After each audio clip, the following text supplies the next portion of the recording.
யூதர்கள் என்று அறியப்படும் ஒரு சிறுபான்மை இனம் இந்தியாவில் நுழைந்த பிறகுதான் இங்கு பல கொடுமைகள் நடந்தேறின. ஏற்றத்தாழ்வுகளும் தீண்டாமையும் இந்தியாவில் குடிகொண்டன. புத்தம் என்ற உயரிய சமயமும் ஆசீவகம் எனும் அற்புதமான ஆதி வாழ்வியலும் உருத்தெரியாமல் கொடூரமாக அழிக்கப்பட்டன. இன்றும் இவர்களின் கட்டுப்பாட்டில்தான் இந்தியா இயங்கிக் கொண்டுள்ளது. யூத ஆரியருக்கு அடுத்தபடியாக தமிழர்களின் பகை சக்தியாக திட்டமிட்டு இயங்கும் ஒரு இனம் தெலுங்கரே. இவர்களை நாம் நமது பகை என்று உணர்ந்ததே ஈழ அழிவிற்கு பிறகுதான். அந்த அளவிற்கு மிக சாமர்த்தியமான ஏய்ப்பாளர்கள் இவர்கள். உருவத்தில் தமிழர் போலவே இருப்பதாலும் தமிழர் என்ற மாறுவேடத்தோடும் தமிழரின் நண்பர்கள் என்ற நடிப்போடும் இவர்கள் இயங்கியதால் இவர்களை தமிழர்களால் எளிதில் இனங்காண இயலவில்லை. யூத ஆரியரின் மேலாண்மையை மனதளவில் ஏற்றுக்கொண்டு அவர்களின் அறிவுரைப்படி தென்னகத்தை ஏய்த்தாளும் சிறுபான்மை சமூகம் இவர்கள்.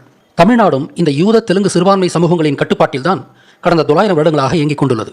இதனால் தமிழுக்கும் தமிழினத்திற்கும் மிகப்பெரிய பின்னடைவுகள் ஏற்பட்டுள்ளன. தமிழரின் நிலங்கள் பிடுங்கப்பட்டு சொந்த மண்ணிலேயே ஏதிலிகளாக்கப்பட்டுள்ளனர். உலகெங்கும் ஏதிலிகளாக கூலிகளாக தமிழர்கள் சிதறினர். இந்த வந்தேரி சிறுபான்மை அரசு விற்கும் சாராயத்தால் தமிழக இளைஞர்கள் குடிகாரர்களாகி வருகின்றனர்.